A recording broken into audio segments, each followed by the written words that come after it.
what I want to do in this pep section is bring onto the screen here and introduce to you my son, Dylan Beatros. Dylan, come on over here to the mic, buddy.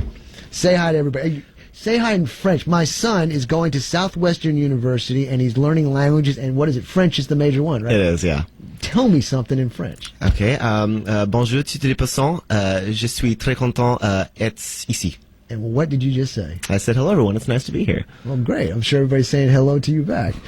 Dylan, the reason I got you on here today, Dylan is an actor. He's also got his IMDb page. If you want to go there, Dylan Beatros, check him out. He's doing quite nicely.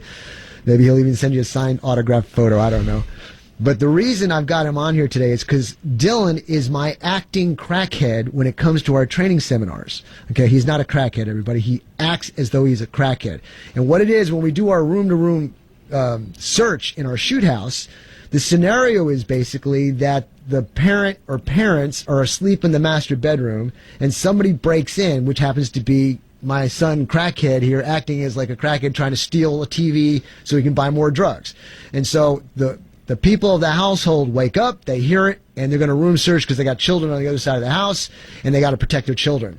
And in the course of this, Dylan's been doing this for quite a long time. He has come to realize people have patterns, a natural set patterns of doing things that are not good. And so we're going to get him on here now and talk to him, and I'm going to ask him some questions. So Dylan, first, as my crackhead in my seminars, tell me just an overall, what do you think of the program, and then we'll get into the details. Well, first of all, I really love the program just because you can talk about home invasion in theory, but as soon as you get out there, every concept that you thought you were going to follow just goes right through the window. Like, you are a completely different person than how you were talking about yourself inside the classroom.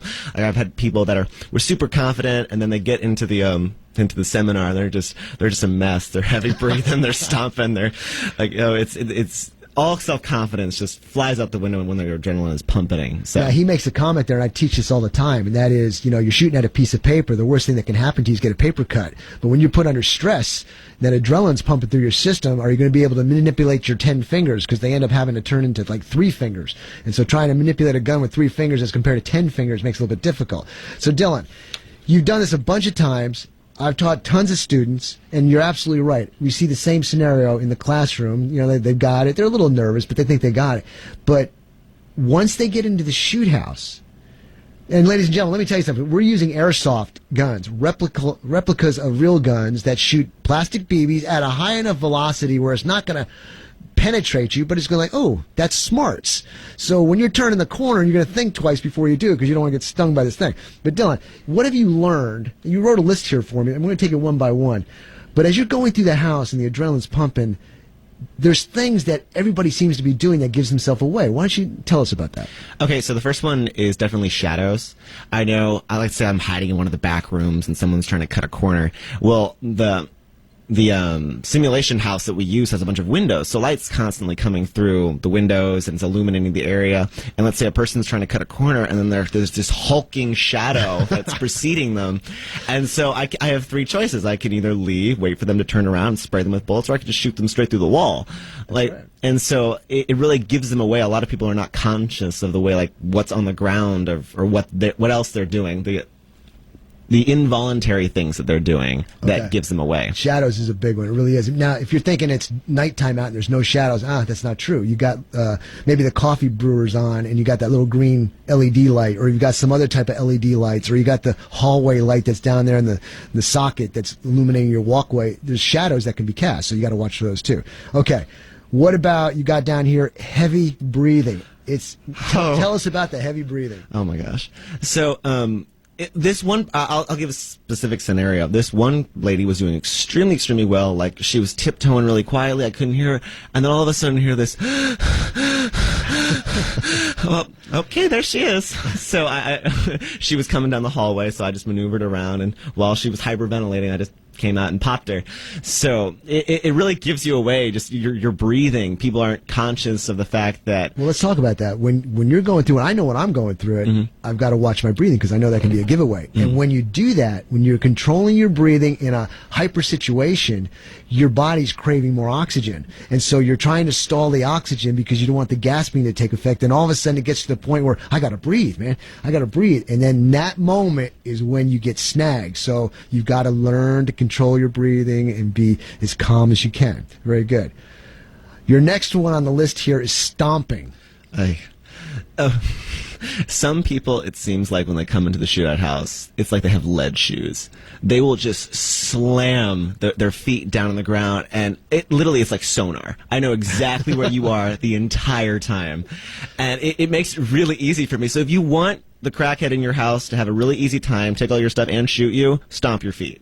I know some people were actually smart. They took off their shoes, and that way, like when they were in their socks, I couldn't hear them. But those that had, like, some people had boots on, some people had sneakers on, and they would just stomp around, so I knew exactly where they were every step of the way. And the shoot house also, it's not 100% replicated like a real house where it's got carpeting, wood floors on it. There's dirt in there. It's on a concrete floor. And so when they're turning corners or moving, you can actually hear the gritness between their foot and the floor, right? Yeah. So you have to, when you first walk in there and you realize, hey, that my feet are making noise, now you got to start walking flat foot, not bending your feet. So that's another thing that's taking away oxygen from your body.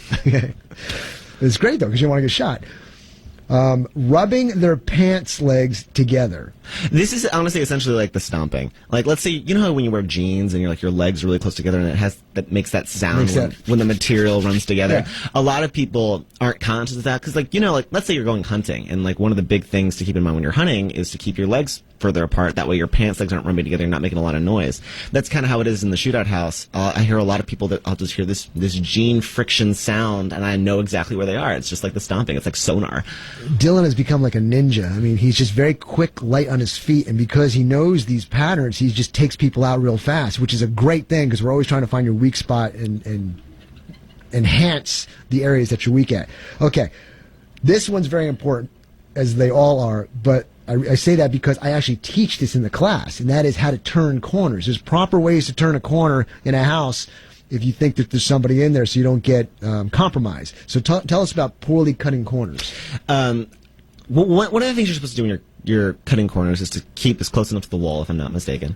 And that way you're a smaller target and you can't be hit. I know a lot of people, when they cut their corners, some people will stick their hand out with their gun, kind of like clear the area, and they'll fire off a round or something. Or some people would like stick a foot out first and then like clear the corner like they were glued to the wall. Let me clarify what he's saying when he stick close to the wall. If you're going down a hallway and you're going to turn to the right, I don't want to stay on the right wall. I want to stay far away from that wall and stay closer to the left wall. I want to stay as far away from the turning corner as possible, like he's saying, because if I'm hugging the wall turning the corner, there's no room for error. They're going to see immediately me turning that corner. But if I'm at a distance from where I turn and closer to the far wall, I will probably see them first before they see me. That's called cutting the pie. But we'll talk about that in the seminar on December 13th, and you can come to.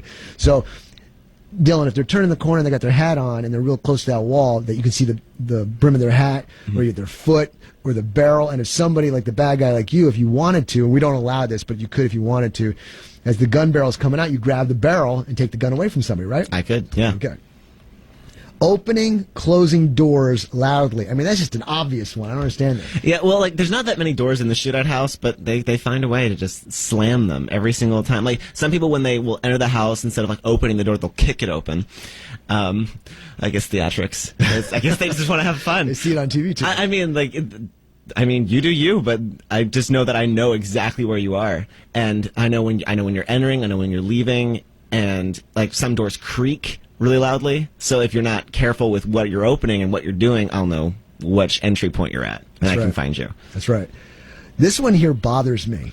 This really does. Because I train to keep your finger off the trigger. I train to, I get guns that replicate real guns. Let's say we got an airsoft gun that's a Glock 17. I will only put 17 pellets in the gun. If I've got a 1911, I'll only put 7 pellets in the gun. Replicate, because the mechanical workings of the gun is the same, so you can interchange mags. But the last one you have here is firing off a round when entering each room. Yep, that happens. I mean, think about that, ladies and gentlemen. You're in a subdivision, firing a round into each room before you enter it? I'll give one instance. This person were doing 3 of the other ones. Like they were really breathing heavily. They were stomping. Their pants were rubbing together. So I knew where they are to begin with. But every time that they would cut a room, they'd fire off a round. Every single time. So like, let's say that bullet goes through the wall, hits your kid or your dog on the other side. It flies through your house and into your neighbor's house and hits your neighbor in the leg or something. It's just, not only do I know where you are, you're going to be out of bullets by the time I get to you. Like that actually happened. This person had completely run out of ammunition, and so I was pretty much chasing them around like the hunt in a sense. Like Now tell me something. You know that pellet, how it feels. Ow. Okay? And you know when you're turning the corner, even if you're the aggressor and you're turning the corner, you know there's a chance if the person outdoes me, he's going to shoot me. So doesn't it make you think twice before you turn that corner and make you think of all the training that you got so that you can engage that turn with much more professionalism than just going out there and putting your neck in a noose? Absolutely. Like the concept of danger makes everything real. Like if there's no possibility of me getting hurt, I won't care because there's no threat to me. But like, I've been hit by those suckers in the throat, and that hurts. And so I know that I don't want to get hit by one of those things. So now let me make something clear too, ladies and gentlemen. You're all wearing protective gear. This is just every now and then because he's in there all the time. And he's getting shot at by 15 people at a time sometimes. Sooner or later, one sneaks in a weak spot. But when you're in the shoot house, you're all protected up. You feel the impact, but you don't feel the sting. So it's a good deal. But if you really want to learn and see how you do under stress, this is the place to go and the training to take. It's aaronsgunshop.com. Go to the High Cap Adventure page. You'll see the flyers there. December 13th is the last seminar for this year. So you might want to call up, sign up, whatever, but it's going to fill up quick. So give us a call if you want. Now, Dylan, do you have any parting words before we take a break? But my main thing is like in the class we go through all of these techniques. My dad will teach like all the do's and don'ts before entering that shootout house. The problem is when the adrenaline is pumping, a lot of people throw those things out the window. The most important part of it is to stay calm and remember everything you've been taught. That way you can perform adequately. And the way you perform that even better is by practice, right? You got to continue it up. The better you are prepared, the more that training will come to save you when a situation really happens. So, Dylan, thank you for coming on. Thank you for sharing. I'm sure a lot of people got a lot out of that.